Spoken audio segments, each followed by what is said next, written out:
Hey, good evening, everyone, on this beautiful, beautiful evening in Northborough, Massachusetts. It is the 29th of April, 2024. My name is Mitch Cohen, and I will call the Northborough Select Board to order at this time. It's 7:03. Let me read some opening stuff.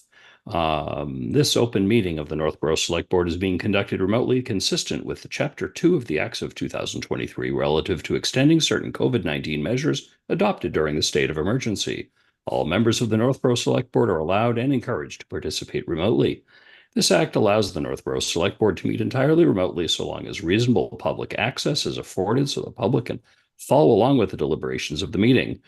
The public is encouraged to follow along using the posted agenda unless the chair notes otherwise. Members of the public who wish to view the live stream or the recording of this meeting may do so by going to Northborough Remote Meetings on YouTube via the link listed on the agenda. Ensuring public access does not ensure public participation unless such participation is required by law. This meeting, as just about always, will feature public comment.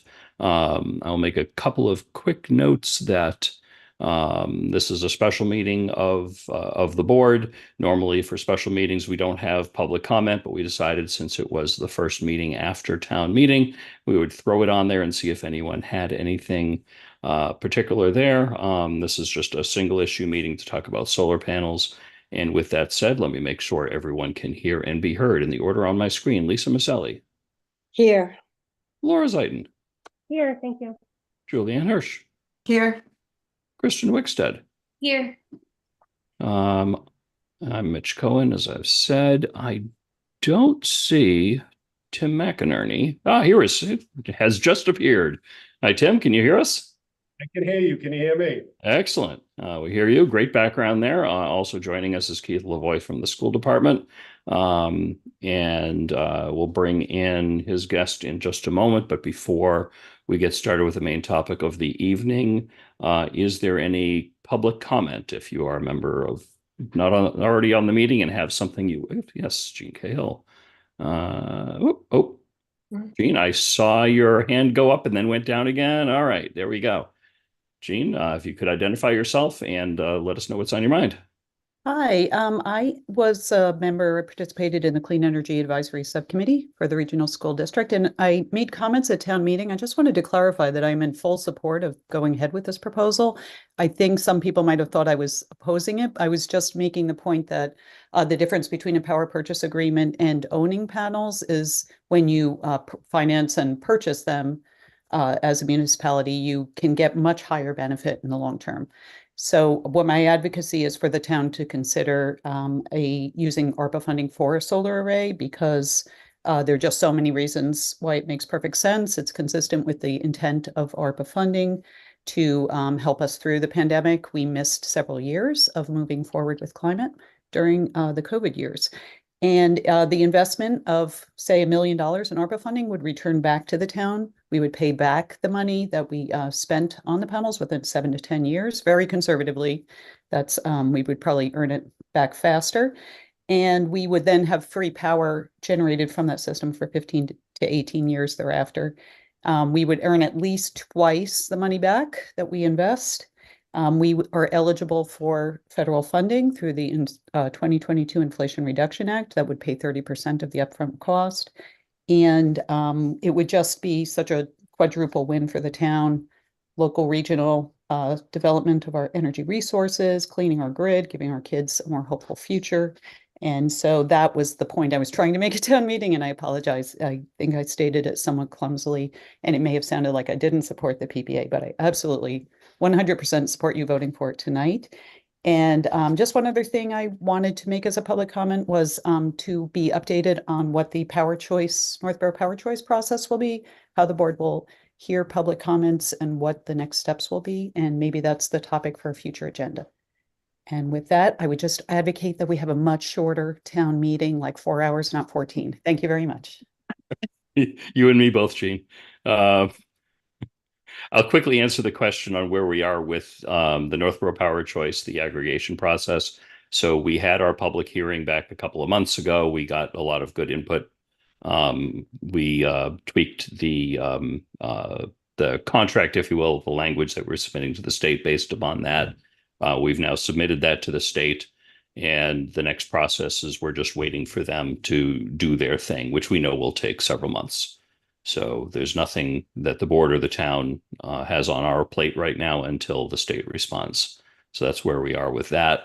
And appreciate your comments, Gene. I will say just in regards to the fire station project, we have not yet made a decision on solar panels, but it is on the table for us to consider purchasing solar panels with that project. And I know we'll probably be looking at some other solar projects separate from the schools on the municipal side in the near future. With that, does anyone else have any public comment for this evening? All right, in which case our main agenda item, review and act on authorizing the town administrator / chair of the board to sign solar purchase power agreement and lease documents in coordination with the superintendent of schools. We have with us Keith Lavoie from the school department and Brian Hare. Actually, Keith, why don't you go ahead and introduce Brian? And Tim, I don't know if there's anything that you want to start us off with. No, you're fine. Okay, Keith, So, show well, thank you, is Mitch. yours. We really appreciate it. Thank you to the select board for this opportunity. I am joined by Brian Herr. He is one of the senior vice presidents at Select Energy. We do have with the school department a long-standing relationship with Select. They are the installers and owners of the solar array on top of Algonquin Regional High School, which happened in the late summer of 2020. And it's actually everything is up and running and working quite well. What we've always wanted to do is explore all the solar feasibility for the schools. This has been a long-standing real goal of the school committees for years, and we're finally seeing some of these projects to fruition. I agree, with Gene that solar was kind of put on pause during the pandemic, but now we're able to reboot that energy that we had, no pun intended, and really see what we're able to generate. So we are here before you this evening with Brian, who has an update kind of on where we are and kind of the need for this expedited meeting. I think it's important to share that our intention was to go through the process of town meeting, which we fortunately were able to get the support of the community for both the projects, and then move forward as a regular schedule. However, Brian indicated to us that there were some incentives that we may be losing if we didn't act quickly, and I really appreciate the board meeting quickly after a very long week to entertain this possibility and certainly be able to ask questions and hopefully allow us to enter into a power purchasing agreement and a lease agreement with Select. So I do have a short presentation that Brian is prepared for this evening. Before I do, is there any questions to get us started, or do you want me to have Brian dive right in? Excellent. All right, Mitch, am I able to share? I believe I am. Should I go ahead and try? Please do. Okay. And Brian, are you ready to go? Can you folks hear me okay? We hear you. Loud and clear. Thank you. Yeah, great. I'm in my car. My apologies. I'm a little, we're all rushed to try to pull this thing together. Listen, I appreciate the opportunity tonight to join you all. Thank you for making the time. I'm a 4-term selectman in Hopkinton. I know what you do, and I know how many meetings you have to go to. So thanks for coming in tonight. I'm actually on the ballot again in May for possibly my 5th term. We shall see. Keith, I assume you're pulling up the energy community bonus tax credit. Is that correct? That is correct. I'm on slide number 1, and just let me know when you want me to advance. Okay, great. So we'll cover this first, and then I'll cover the Power Options Program, which is the state regulated program that allows us to do this procurement for an energy project with you folks.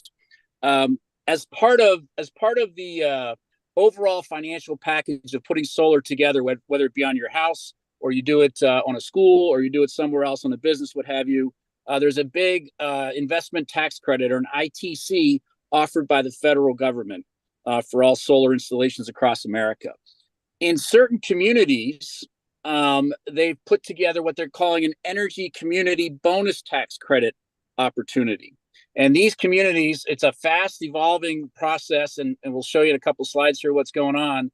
But these are communities where the unemployment rate in those communities is above the national average, and they're trying to stir activity by encouraging solar development. So they're offering an additional 10% ITC, or investment tax credit, to the array owners to get these projects moving along. If we could drop down to that second slide there, Keith, please. It I just think I heard- describes this energy community overview a little bit. Yep, that's Again, where I it's a- am now. Brian, go Yeah, ahead. It's a 10% bonus on your tax credit. There's no Department of Energy application process required. You know, it has to have the project has to have it's got to be under construction, or it's got to be moving to a what's called a safe harbor position, meaning we go ahead and spend the money on the panels to get them kind of safe harbored and tie up that or get qualified for that tax credit, if you will. So that process is what we would do. Obviously, none of the solar development in Northborough would cost the residents of Northborough a penny to install. Select Energy and our financing partners pay for everything. And then we use these tax credits to help us finance the project, make it work, which allows for you folks to get discounted power. The next slide is probably the most important one for tonight's meeting and the need to kind of accelerate this process quite a bit for you folks anyway that may have not heard about this just yet. The program was issued in March of 24 by the IRS. So that was a month ago. And you can see on this chart here, March of 24 on the left-hand side. It goes back to 2023 for projects that have been in these communities that have been built. So you can backdate a little bit some of the projects. But you'll also see there's a window of opportunity right there between April and May 1. That is where we sit today. And then on May 1, the eligibility status of some communities may change based on the unemployment rates that are coming out from the Department of Labor. So we have the IRS involved. We have the Department of Energy involved. We have the Department of Labor involved, all at the federal government level. So there's a fair bit of bureaucracy and some disconnect, I think, as well, that you'll see here in a minute. So as we scroll down to the next slide, this was the Department of Energy Resources Energy Community Tax Credit Bonus landscape in New England prior to March. And you can see just down there in Southwest Connecticut, those were the only counties or towns, municipalities eligible at that time. Not much going on in New England, certainly not much going on in Massachusetts. Then you scroll to the next slide down, and these are currently the eligible communities for this 10% bonus tax credit as of March of 2024. That's the currently eligible slide. The next slide shows the various counties in Massachusetts and Connecticut where, because the unemployment from the Department of Labor Statistics is scheduled to drop below the national average, on May 1, those communities lose the opportunity for the 10% bonus tax credit. So we have this 30-day window from the time that the IRS announced it until April 30th to get ourselves in order to try and save you folks. It's about $183,000 in savings of electricity over the lifetime of the projects based on this 10% ITC alone. And I'll explain the whole ITC and how everything kind of comes together with power options here in a couple of minutes. So the challenge for us this evening and why we're gathering, and I really appreciate you guys taking some time, is we're going to lose that 10% bonus on May 1st based on the Department of Labor statistics that has been forwarded to us. Does that scenario make sense to everybody just from an ITC and this 10% tax credit perspective? Yeah, I guess my only question would be, I know the town doesn't directly receive tax credits. So my question for you is, how does the town or the district benefit from that? And I'm sure there's a pathway through that, but I think it's worth a description. Yeah, it's a great question. And that leads to the next piece of the conversation, if you will. I'd like to kind of talk about Power Options, which is the nonprofit entity that regulates this solar program on behalf of the state and the municipalities in the state. And I think there that question will get answered for you.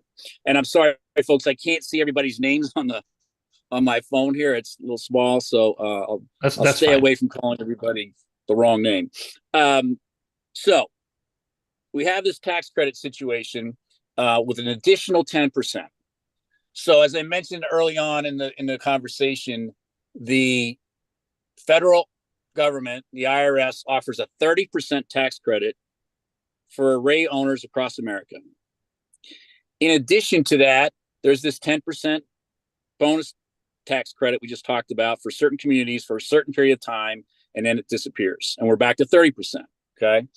In addition to the 30% tax credit at the federal level, there's also depreciation. And then there's the state incentives for solar as well, which is called the SMART program, SMART. The SMART program, combined with the tax credits, creates a financial model for developers like ourselves to build solar arrays at our expense, fully at our expense, put them on roofs, put them on carports across Massachusetts. And over a period of time, we get a return on that investment when you folks purchase that electricity from us at a much discounted rate. And I've got some information here that I can pull up in a couple of minutes to show you all that. Because there's the 10% adder in the tax credit for this bonus community thing today and tomorrow, we're trying to accelerate the process, and I can explain the legal side of this in a minute too, to pick up another $183,000 in savings on your electric bill over the course of the program's life. Does that make sense? So there's, when you take you take the federal tax credit, that's 10%, you take the SMART program, you take the rate of electricity that we're going to sell it to you, we put all that into a financial pool, and we come out with a return over a 25-year period or 20-year period of 5 or 6%. And we go to the banks, we're borrowing the money, and we just kind of make it work. The key to this whole thing for a municipality, given the public procurement laws, is that Power Options, this nonprofit state-sanctioned entity down in Boston, regulates this for all municipalities in the state to choose to use this program. We had to provide 2 Power Options about 2 years ago now, and this is our second term with them. We had to go through an RFP process. They did the RFP process on behalf of the municipalities and nonprofits in Massachusetts. There were 9 bidders, if I remember correctly. We were selected as the successful bidder. Pricing for discounted energy was part of that RFP. The contracts that we use was part of that RFP. The type of materials we use, it all has to be tier 1 bankable product, et cetera, et cetera. The service that we would provide, et cetera, all that was part of the RFP process. We were awarded that RFP process. And this is, as I mentioned, our second go round. So over the years that we've been doing this with Power Options, we've done this work in approximately 80 municipalities in Massachusetts. We've done approximately 150 projects in those municipalities. Some will do 1, some will do 2, some will do 3. We just got, well, you haven't built them yet. We just got the city of Lowell did 11 projects with us. That's not showing up my numbers yet because we haven't done those. Some of the cities and towns we've worked with so far: Medfield, Holliston, Framingham, Maynard, Norton, Newton, Fitchburg, Sudbury. So Sudbury is one we'll talk about in a minute too, because it's the same town council that you folks have. Sharon, Walpole, Dedham, Somerville, Grafton, Worcester, Danvers, Townsend, just to name some of those 8. We're all over the state, and the program has been tried and true with many, many municipalities. Hopkinton, where I mentioned I'm on the select board. I was on the select board for 4 terms. I haven't been on for a couple of years, but I'm looking to go back in May. We have done we've done 5 projects with Hopkinton.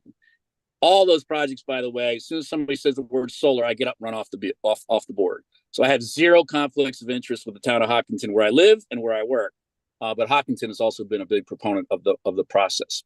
So Power Options, this entity that works with municipalities to kind of pool resources so they can buy energy at a discounted price, is the overseer of this program.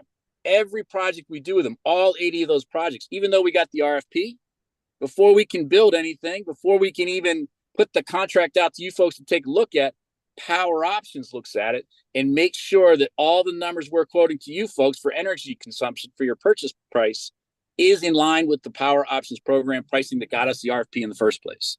So there's the checks and balance that's constantly being worked in this process as well.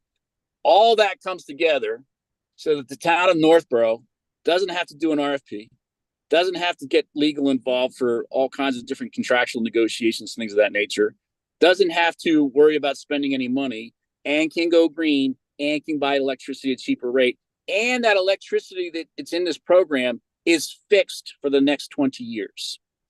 Everybody knows electricity creeps year after year after year after year. They have a big announcement in October every year in Boston. electricity's going up 18%. Then they have a bigger announcement in April. It says, hey, electricity's coming back down 13%. Well, it's still up 5% year over year. And that just continues on a path. It's typically averaging about 4%. So for all those reasons, it's a great program for municipalities. It's fully, there's all kinds of oversight involved, and Power Options works very closely with us. They work very closely with KP Law, which is your legal counsel. David Doneski, in fact, called me today and said, hey, are we going to do the same thing as Sudbury? We just did this the other day in Sudbury at the end of March. We got a couple of contracts in Sudbury lining up, and David and Select went through the contract process. And he said to me today, if you guys match the Sudbury terms and conditions as you have them for Power Options in general, I'll be good to go. And I'll let the Select Board and I'll let Tim know tomorrow once I've double checked the contracts you put forth. So you may have seen contracts come into your inbox this evening. We just got them cleaned up today, this afternoon, to match the Sudbury model. If you haven't seen them yet, Tim will certainly see them in the morning. And so the discussion earlier today was if there was a motion on the table to approve Tim executing with KP Law's approval, that's kind of what would help make this all happen tomorrow. Save that 10% and save everything else in place. The overall savings for the community on the two schools, I don't have the financial model in front of me at the moment in my car. One of the schools was $800,000 over the life of the project, and the second school was $500,000 in total, all in if it all comes together. So it's a $1.3 million opportunity for the town of Northborough. The risk, if you will, if there's a risk, is we're putting stuff on your roofs. That's it. No financial risk whatsoever. I'll stop there and see what questions anybody may have.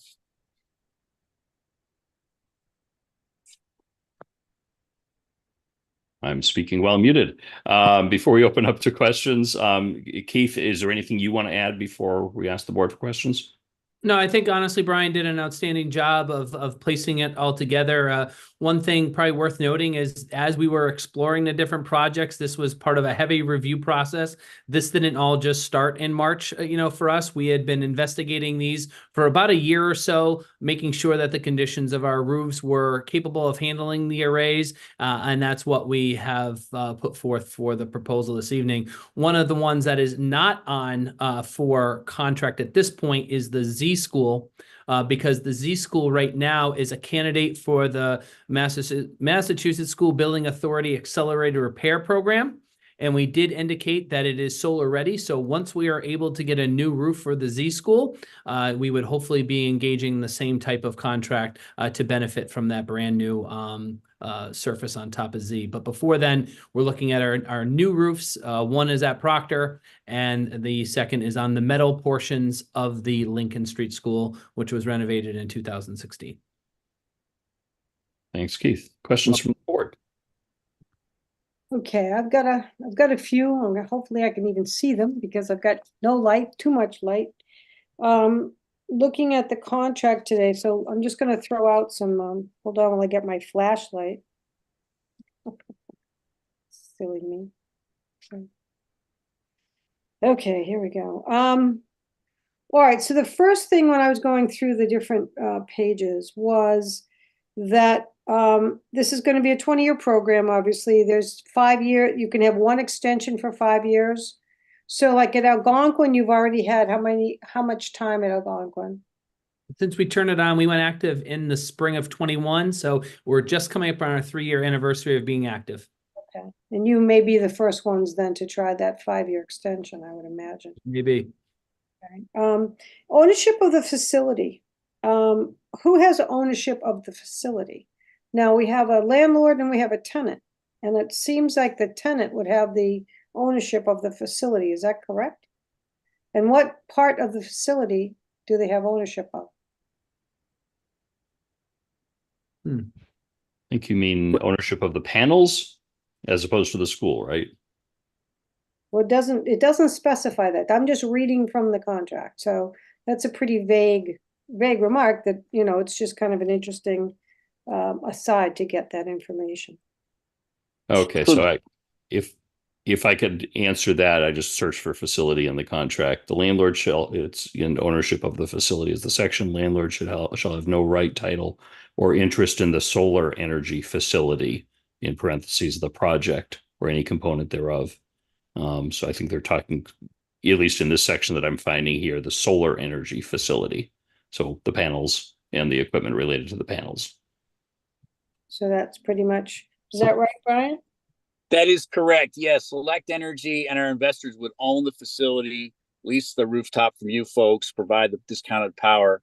But this is something we had discussed with Keith David in the past, and worked through that language.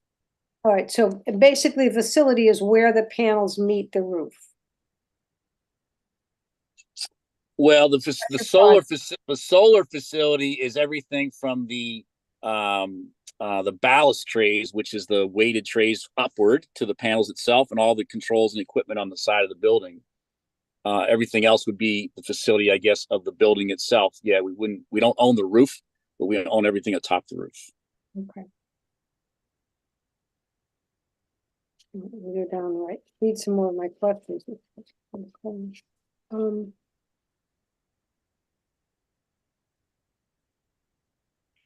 There's a liability of insurance. So the liability of insurance for us and for the company is was $1 million for the first issue and $2 million for the aggregate. So, and maybe Tim would know this answer, what does that liability insurance premium cost us?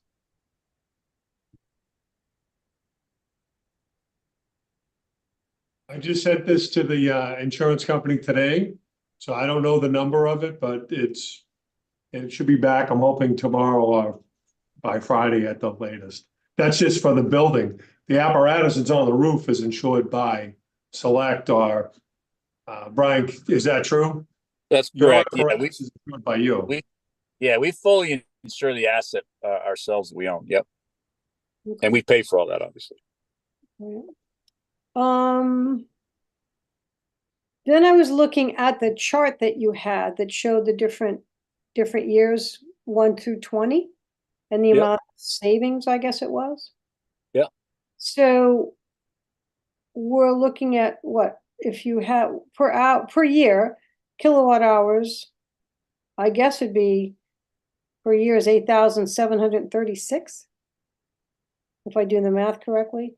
So tell me, like, in terms of what amount of money do you think the savings is? I know that while we're going on to the new type of aggregate for electricity for everybody, giving us the option of getting a lesser expense, right now they're pretty much equal to what we pay already. So what is the difference? Do you have a figure as opposed to a percentage? So again, I'm in my car, and there's a little bit of a disconnect in my own works here in terms of the stuff in front of me. One of the schools, whichever has the larger array, the average annual savings against what you're currently paying is approximately $40,000 per year. For the larger schools. So in this case, now we're going to be adding 2 schools to Algonquin, which Algonquin is the larger of the schools, correct? No, so Algonquin's a separate solar situation entirely. We're talking about Lincoln School and the Proctor School. Right. Lincoln would then be the next higher, larger building. Okay. Another, and then so that one's approximately 40K a year, and the Proctor was the one that was approximately 25K a year, and those two numbers add up to that 1.3 million. Okay. And how much, Tim, how much do we spend now? Or actually, maybe Keith would know. How much do we spend now on those schools? Well, I know most of the numbers for Algonquin because I don't have them disaggregated by school, but you know, it's in the hundreds of thousands of dollars per year for the schools when it comes to electricity. And we are averaging in these first couple of years, $20,000+ a year in savings for Algonquin itself. So I think those numbers that Brian has given based on the things that I've reviewed and our performance at Algonquin are conservative. And so hopefully, you know, we would do even better year to year.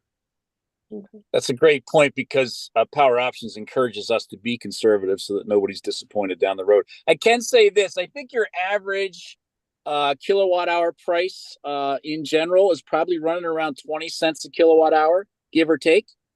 And the contract will spell it out for you on one of the pages there. We're running at about 10 cents per kilowatt hour to sell it to you over that period of 20 years. So it's about a 50% savings based on what I recall the current price per kilowatt hour is. And that's both what's called your supply, which is the electrons, if you will, plus the distribution charges from National Grid. The two of them come together and it's about 20 cents a kilowatt hour. Okay. And it looks like you could purchase it after the first 7 years. Is that correct? When I was looking at that chart. Yeah, you can. That's one of the requirements that Power Options has in the contract for you folks. It's I haven't seen it been exercised yet, but it's a possibility. Yes.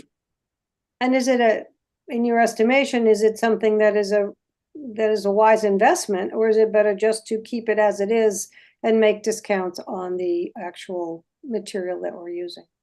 So nonprofit entities that don't have a federal tax appetite have a very difficult time making solar arrays pencil because they just can't enjoy the 30% or 40% investment tax credit against the cost of the array.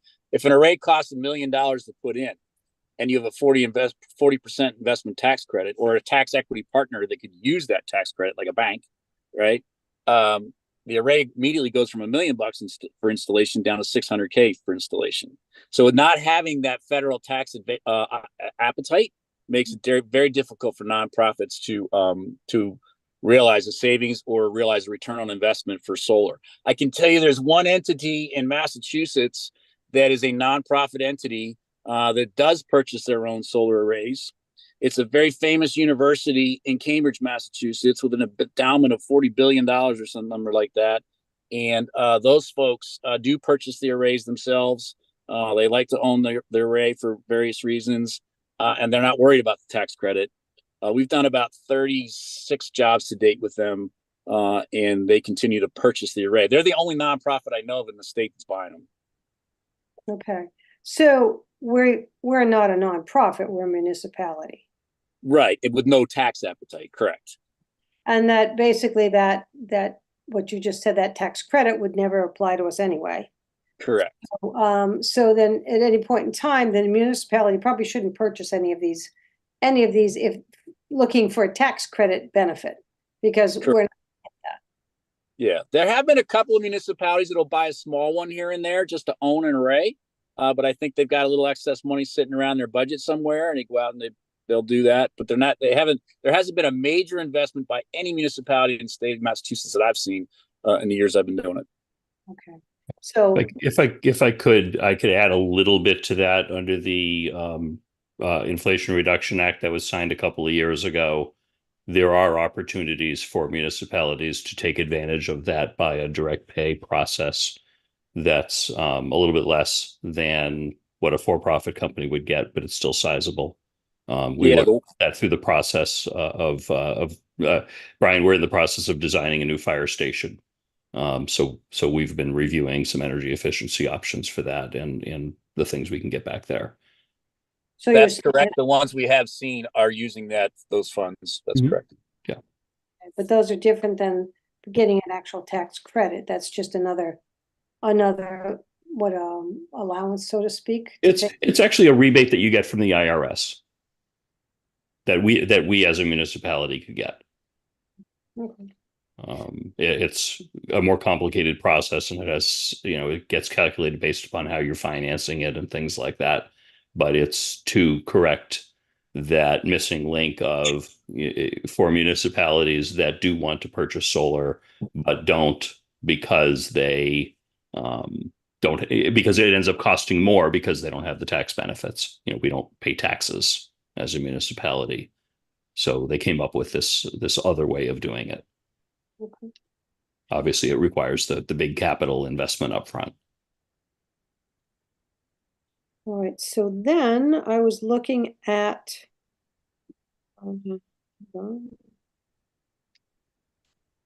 there was a miscellaneous number 2 paragraph it says it does not describe, I'm sorry, I can't read my own writing. The complete terms and conditions here. So this document that we have, the 52-page document that we have, is that the actual full contract that everything that has all the terms and conditions in it, or is there another set of pages that has more terms and conditions in it? I'll have to ask Kim, but I believe what's been forwarded to you folks is for each school is the power purchase agreement contract and then a lease contract. So both would have to be executed in order for us to do this. So there are, they do kind of feed into each other. So maybe that's what you're referring to. Well, I'm just double checking to see if we had some hard copy later on, because it says specifically that this document that we were looking at does not hold all of the terms and conditions in it. It just refers to them. Yeah, I would have to defer to David Dineski on that. However, that's been set up in the past with him and his clients. And Power Options, I assume there's the dots are connected somewhere, but I can't sit here and tell you that right now. Lisa, I think that, so the PDF that we have, that's our packet, is 189 pages. And I think that's all of the documents collated together into one. And that's probably the confusion there. Okay, because just it's under the we have decommissioning period easements, ownership of the facility, miscellaneous. This notice of lease does not describe or refer to all of the terms and conditions contained in the actual lease, and nothing contained herein shall serve to modify or amend the terms of the actual lease in the event of any inconsistencies between the provisions of the lease and the provisions of this notice. The provisions of the lease shall control. So I'm just saying that there should be some sort of a hard copy somewhere for us to have.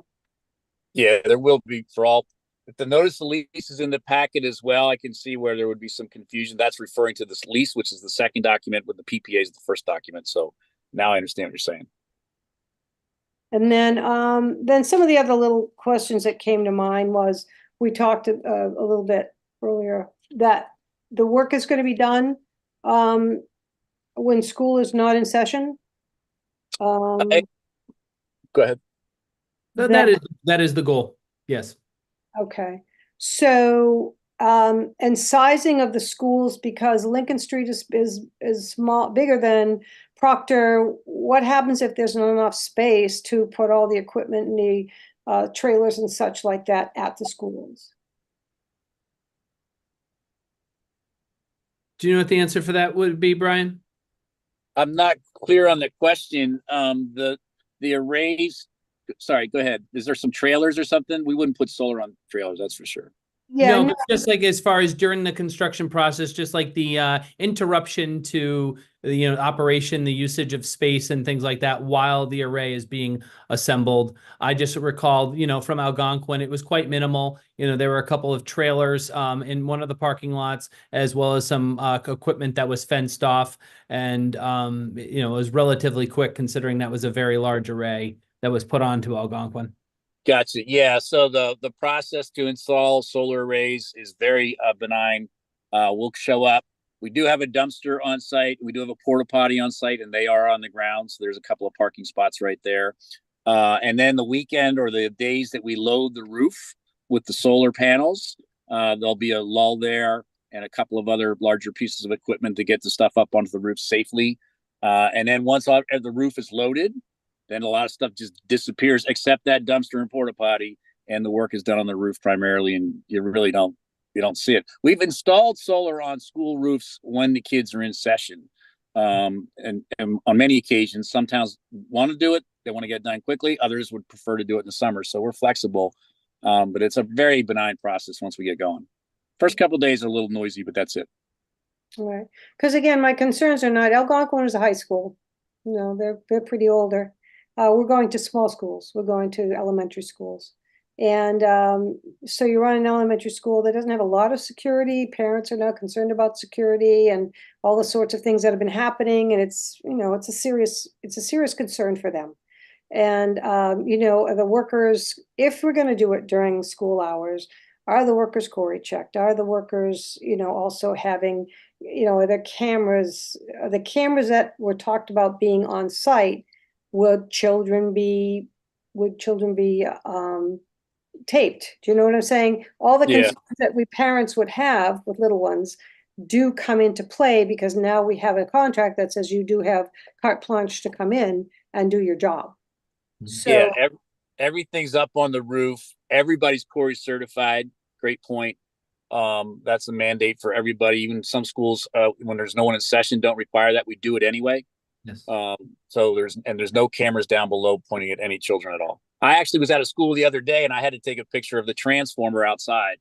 And there were teachers and kids there. And I went into the office and said, I have to take a picture of the transformer over there, but I'm not taking my phone out of my pocket until somebody comes with me and says, go ahead and take that picture over there. So totally get it, but we're very careful about it. And frankly, the building permits and everything regulate what we do, as well as the licenses that we have with the state, how we conduct ourselves through the construction process. great. Well, I'm asking questions parents would ask, so thanks for that.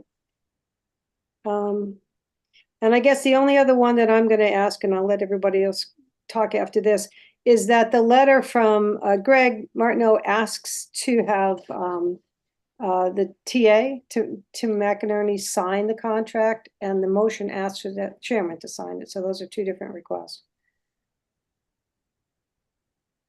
Tim, I think the motion that we have is what council recommended, right? Yeah. Yeah. I mean, generally, I would be much happier. Sorry, Tim, I interrupted you. What did you say? we're just trying to hedge and to create the agenda. So we had to put it together in haste on Thursday. So we just wanted to have as much information as possible. And then when we got around to David today, he made the motion to be contingent upon the board's approval of the chairman to sign based on his approval of the documents that we got at 4 o'clock today. Okay, I'm just trying to make sure it's your paperwork is all the same. Yeah, practically speaking, I always prefer to have the town administrator being the signing authority, but this is the way council wrote it, so we'll do it. And my understanding, this is a DocuSign thing, so that I could just do that from anywhere. That's correct. Yeah, I'm sure there are probably some reasons to get wet signatures too at some point, but I live right around the corner from town hall, so that's easy to do. Oh, no, Great. last question too is then the savings that we received that you talked about at the yearly, do we get a check for that? Does that go against what we owe in electricity costs? How is that brought to the town? What happens is you get an invoice from us for the power that comes off the roof and goes into the school at a much lower rate than the invoice you've been getting from National Grid over the years. So instead of spending $100,000 a month, you're going to spend $50,000 a month. Okay, but the extra savings, that extra bonus that we get for doing this by May 1st. That's in those numbers. So that's in the numbers we're kicking around tonight. It would be less than that if we didn't do it by tomorrow evening. Okay. But basically, Lisa, what we would get is a reduced National Grid bill. So we would actually be getting two bills. We would get one bill from Select, so to say, for the power we're purchasing from them. And then due to the production that happens on a monthly basis, our National Grid bill would be less. So it's always the calibration between the two to see how much savings we actually incur from month to month. And it's good to look at it over an annual basis. Okay. And then at that point, the savings would still have to be, it would have to be accrued. So you wouldn't be able to get the savings for that extra 10% or whatever that cost is that we were getting. Is that accrued for the year, or is that already just assumed that's going to happen and it comes off the total amount of the usage? Brian, do you want to talk about that? I think it's related to the rate that we would be able to get. It would be less if we're able to execute these contracts now. Is that correct? That is correct. And what I've seen other municipalities do, including my hometown here in Hopkinton, is the budget line item for energy is adjusted according to a full year's discount coming from Select Energy. And so the budget, for the school department for that particular energy cost is adjusted. Okay. Thank you. Lisa, does that end your questions? Thank you. Other questions from the board? Julianne?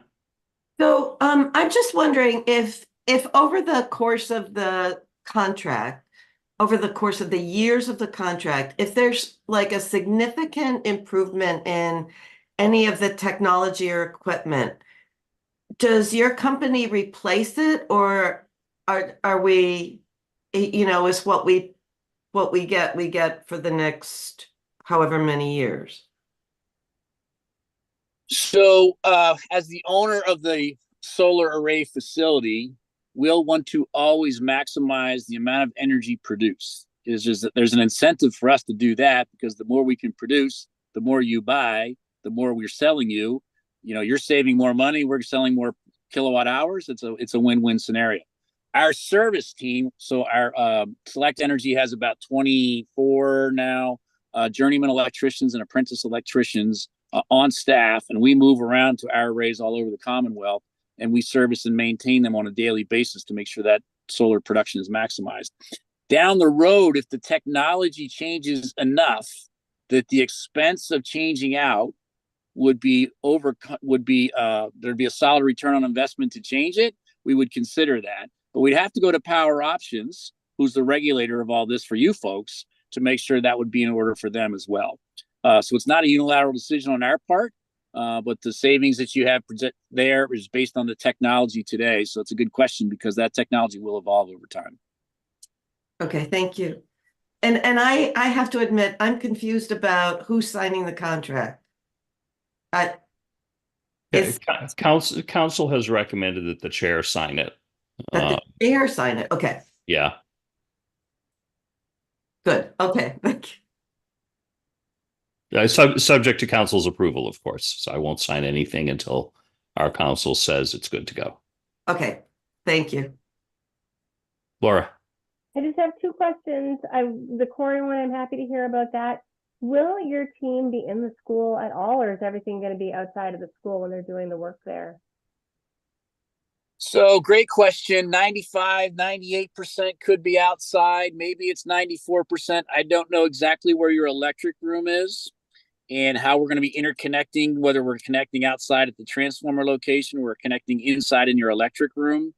If we're inside anywhere, it's that space and that space only. And then we run conduit to the outside of the building and go from there up to the roof. So it's a possibility that we would be inside. They obviously would be escorted and quarried in the whole 9 yards. But it's highly unlikely that everything would be outside, because most schools in Massachusetts have the service entrance equipment, the electric equipment inside the building near that transformer that's outside. And that's typically where we interconnect. Okay, great. Laura, I can say when we had Algonquin installed, there was maybe about 2 days tops where there were actual members inside the building, but the rest of it was done on the transformer outside, like Brian said, and then on the roof, of course. Got it. Thank you. Mm-hmm. My other question is about the transformer. I'm not even sure where those are at the schools, but is there any chance that the kids can be like climbing around on this? Like, is this accessible to the students? So obviously not on the roof. There is equipment down below at the building level, at the ground level. There's disconnects there. So if there's any issue in the building itself and the fire department arrives, they're going to want to kill the solar array to make sure there's not electricity coming from a couple of different directions. So it's a safety thing. All that is cordoned off. All that is without, outside the reach of children. It's a very standard process that we work with the local building inspector to make sure and the electrical inspector to make sure it's all within code, not only at the state level, but at the local level. Got it. I think that was all the questions that I have. I just, making sure the kids are safe, and they are elementary school kids. If there's a way to climb something, they will. So thank you for clarifying that. I have 5 children. I'm keenly aware of what they can do. Thanks, Laura. Other questions from the board? I guess, sorry, Lisa. Yeah, I forgot to ask a couple of these. Two, and I hope I can remember both. We might say the word trees, but the first question I have is, for the cars that are starting to be electric cars, is there something set up so that Algonquin may have it? I don't know. I mean, I don't think they're going to have it at the kids' schools, but what are they going, if you were to have one of those set up, would that also be part of it, or no, that would be a separate benefit, I guess, would be that question. And then the other question I did have, and I asked earlier, was the trees and how it says in the contract that the company gets to remove trees or any obstruction whatsoever into letting the sun get into the solar arrays. And I'm concerned that, you know, we're going to have trees taken down because of where the panels are put in. On Lincoln Street, the north side of the roof, but facing south, has got the parking lot and a pretty good space between the tree line and the roof. But on the opposite side, it's very close to almost like a wetlands of some sort, looks like a protected area. So what happens with that when you're looking at trying to get the best light availability for you? Because as you cut trees down, of course, then you cause some other issues that come in, and the buildings get hotter because they don't have the natural shade, and you know, the oxygen changeover and all that sort of thing. So how far do you go, and do you specify at the time of installation that these things are fine, there doesn't have to be any trees taken down? Because I do think there's a lot at Proctor. I don't know what Proctor has, but I thought that they had like a surround of trees. So a couple of great questions. So let's start with the EV charging opportunity. Yes, that is a separate program that Power Options, again, oversees and regulates on behalf of the municipalities in the state, if you so choose to join it or utilize that program. We can incorporate that into our arrays. It's a separate process and a separate setup, and a separate contract would come forward. But we'd be happy to look at that. That's not included in the process to date. And it's not impacted necessarily by what we're dealing with here with this 10%, credit, ITC opportunity situation, but certainly something we can talk about. So the answer is yes, but it's Power Options and Select, and Power Options would regulate the whole thing for you guys and for us. Secondly, on the trees, I do not have the designs in my head as I sit here. A couple of things happen when we do the designs. Generally we're here in the northern hemisphere. The sun's typically in the southern, in the southern sky. It's the east, it's the south, and it's the southwest, and then the west, and a couple months in the summertime. The north-facing roofs or trees on the north side of a building don't really bother us at all because the sun's coming in underneath them, if you will. I'd have to confirm some of the design criteria that we looked at. But when we do designs and we're maximizing that production to create those savings numbers, we take shading into account. So my sense is there's not a whole lot of that concern right now. That clause is typically so that if trees do grow over time, we can trim them back so that the tree might still be there, but we're trimming back the branches over the array itself. And that does happen from time to time. But I can't give you a specific hard answer right now as to whether trees have to come down or not. I don't know. Okay, thank you. And if they did, when does that get discussed? During the design phase? It would be discussed during the design phase. It's probably already been discussed, but then we would also discuss it what we call the customer pre-con, so the customer pre-construction meeting, where we meet with everybody and go through those types of questions and make sure, and we're at the site too when we do that, and we're looking around and figuring out what has to happen. My sense is that's already been handled, but I don't want to give you information that I don't know for a fact. Okay. Keith is giving us a thumbs up, so it has been discussed. Keith, do you want to enlighten us as to whether any trees need to come down for the initial install? And for the initial install, no trees are going to need to be removed. The only thing that would be considered, I think Brian said it very well, is that over time, there are a few, and Lisa, you listed them well, whether or not they become encroachments on the system is something we're going to keep an eye on. But at present, the way that it was designed would really benefit from the south-facing sides, obviously, as much as possible. And we actually worked it out pretty well. And that was all part of the feasibility that Select had done and the mapping they had done. And that was one of the prerequisites that we went in with, is that we would not have any significant tree removal, if any at all. And in this case, I believe the plans cited just trimming where needed, which would probably be a good thing and beneficial to the trees, not just for the array. All right, thank you. Welcome. Thanks. My only question is more for Keith than for Brian, which is obviously, the anticipated electric bill is going to go down for these two schools. And I would appreciate, and I suspect the whole board would appreciate that, next year you call that out in the budget request, as sort of a deduct on whatever other increases that would come next year through the regular course of business. I think, Mitch, one thing we were able to do is that, once construction is complete, there is a turn. I mean, we had our array at Algonquin installed in August of 2020, but it didn't get turned on until April of 21. So that was a little conceiving because we have to get in the line properly with National Grid and all the things that are required. And granted, that's going to be a lot easier because we're not in the middle of a pandemic. So the hope is that turnover doesn't happen, but we really needed that solid year's worth to really look at it well. And I believe Greg did hold the numbers solid for those 2 budget cycles, Yep. but then in the third cycle was able to reduce, but don't quote me on that. I believe that's how the strategy that he and Becky used. Yeah, from what I remember, it was, for the budget for FY25 that we just approved, it's consistent budgeting. And then the thinking is once everything is installed and turned on, then the next subsequent fiscal year, hopefully there would be, some, and we can work on that later. I think so. I think that's very fair to say, and I think that would be the goal. Yeah, perfect. Any other questions from the board on this?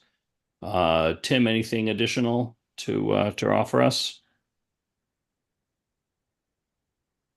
No, I think you covered it. We got a little confused there about the rate, but I think you guys got there. Great. Yeah. So my understanding is that Dave Daneski from Copeland Page or from KP Law is KP Law's sort of solar contract expert and has dealt with this before. And I think they're in the process of finalizing that. And on the assumption that the board approves it, as soon as Tim tells me the town council has approved it, then I'll do whatever I'm asked to do for signing, but certainly not before then. And it sounded like, I saw an email earlier in the day, Tim, about Sudbury. There being a lot of back and forth and improvements to the contract for Sudbury. And since we're following right after that, we might as well take advantage of that and not pay KP Law to renegotiate another fresh contract. Okay. If there are no further questions, are folks ready for a motion? Yes. Would someone like to make a motion? I would like to make a motion. Just have to pull it up. Hold on. You would think I would be ready after all those. All I can see is Diane's. There it is. Diane's saying, I'm not here. Okay. Mr. Chair, I move the board vote to authorize the chair to sign the leases and power purchase agreements with Select Energy Development for solar project installations at the Proctor Elementary School and Lincoln Street Elementary School under the Power Operations Program for Massachusetts municipalities, subject to final approval by town council. Second. And I think it was, I think you said power, I forget what you said, power options program. Power options. It's weird. It came in as the motion as one word, which isn't a word. Yeah. So that threw me. I thought that was like a kitschy nickname that the state gave it, but okay. Okay. So motion made by Kristen. Was it Julianne that seconded? Yep. Okay. Any other discussion? All those in favor? Kristen? Aye. Julianne? Aye. Laura? Aye. Lisa? Aye. I also vote aye. Vote is unanimous in favor. Congratulations, Keith. You've got authority to go ahead and do everything else. Tim, please keep me informed as to council's work and let me know how and when to sign. I'll be happy to do that. That concludes that item. Does anyone else have any other business to come before the board this evening? Seeing none, we do have one additional public comment slot on the agenda. Is there anyone in the audience that wishes to offer any comment on anything at all? Going once, going twice, seeing none, public comment is closed. We have no need for an executive session this evening, as Tim let the board know earlier. And with that, I will entertain a motion to adjourn. So moved. So moved. Second. Okay, motion made by Laura, seconded by Kristen. Kind of everybody motioned and seconded that. Laura, how do you vote? Yeah, aye. Kristen? Aye. Julianne? Aye. Lisa? I. Lisa? Aye. I also vote aye. Vote is unanimous in favor. We are adjourned at 8:02 p.m. Thank you very much, you. Keith and Brian, for joining us. Good luck with the rest of your program. Keep us informed. Love to We know when certainly this will. is going up. Thank you very Thank much. you all very Bye. much. Thank you. Appreciate your Brian, time. Brian, good luck with your upcoming election. Thank you. Bye-bye. Okay. All Good right. night. Good night, everybody.